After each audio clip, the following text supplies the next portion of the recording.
lumipas. Tinalikuran ng kadena, inangat ang bandila. Pero ngayon, tignan mo ang paligid.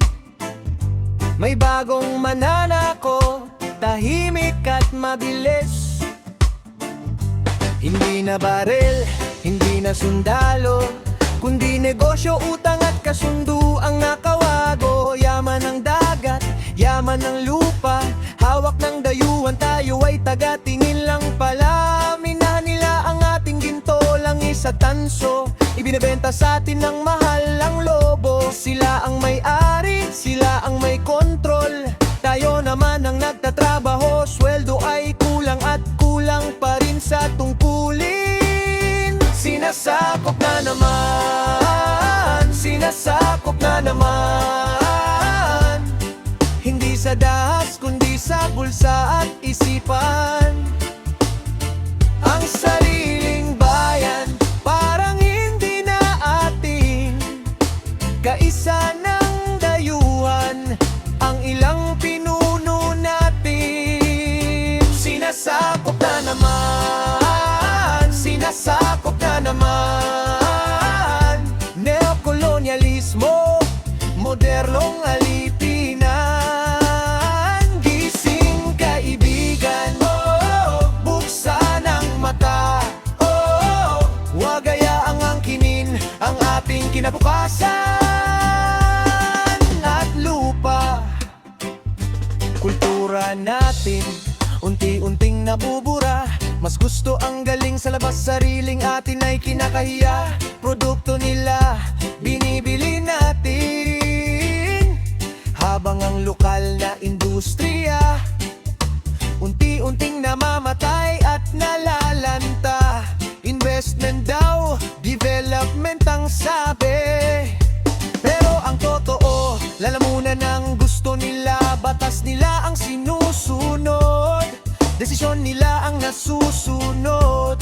Tayo ay parang tau-tauhan lang sa sarili nating entablado at mundo. Wala nang natitira, lahat ay inaalis. Yaman ng Pilipinas, dinadala pauwi sa ibang bansa.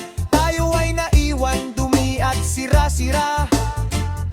Yan ang realidad ng bagong uri ng pananakop at diktadura. Ang kalayaan ay hindi lang sa papel,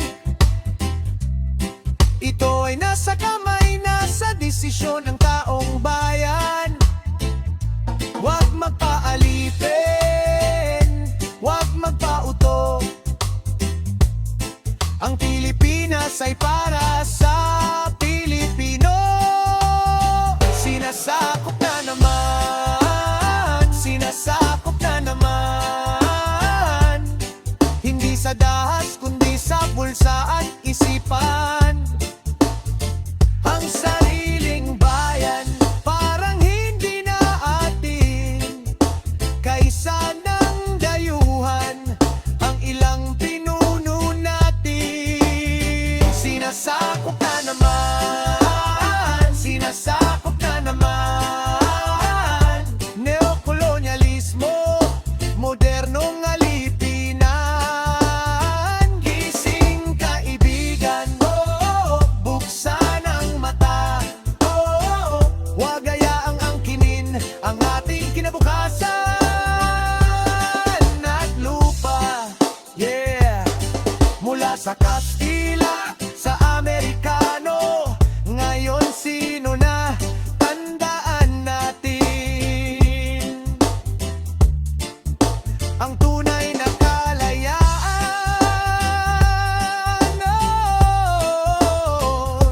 ay nasa pagmamahal sa sariling